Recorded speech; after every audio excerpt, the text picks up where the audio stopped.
Uli, magandang umaga sa inyong lahat, mga kaibigan, mga kababayan. Ang ginawa po natin ito ay isang pagbibigay ng parangal sa ating mga kapwa mga sundalo na walang ibang inisip, maging malagay sila sa panganib.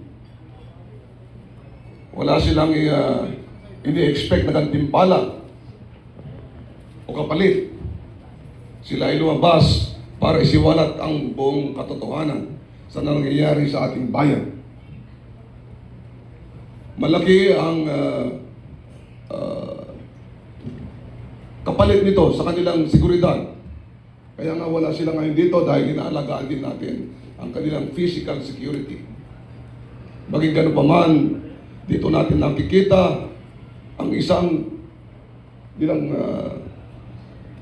Pilipino o mga Pilipino, kundi mga sundalo na hiyandang ialay ang kanilang buhay para sa ikabubuti ng ating bayan.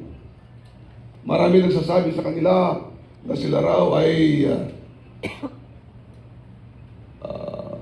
ang tawag dito, dishonorably discharged.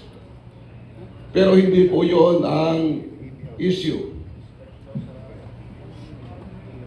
Sinisiraan sila, minamaliit. Pero hindi po yun ang issue. Ang issue po ay ang pagnanakaw ng ating mga politiko, ang mga leaders natin na ating pinagkatiwalaan. Kaya itong pagpapatuloy na ganito nangyari sa ating bayan ay isang nakakapanlumo.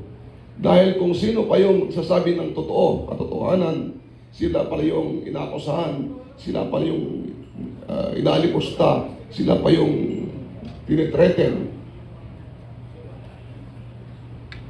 Yung mga nag-utos sa kanila, yung mga nagpadala ng mga maleta, at saka yung mga tumanggap ng mga maleta, yung dapat ang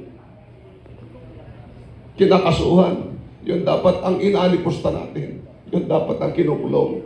Hindi itong mga taong inutusan lamang para magdala ng maleta. Kaya ang United People's Initiative, ang ating alliance sa ating mga iba-ibang grupo na allied sa United People's Initiative, ang Philippine Alliance for National Accountability, at marami pang iba, ay nagkaisa para bigyan ng parangal ang ating mga magigiting na mga sundalong ito.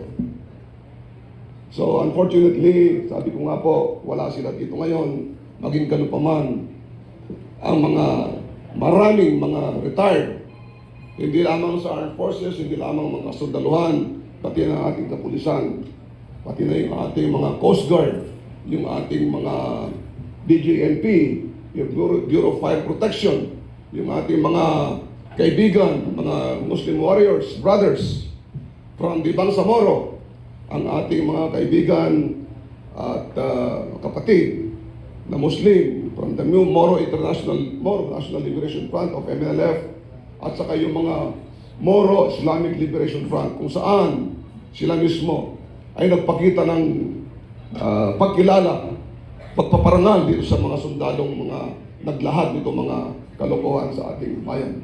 So muli mga kababayan, maraming salamat sa inyo pagdating.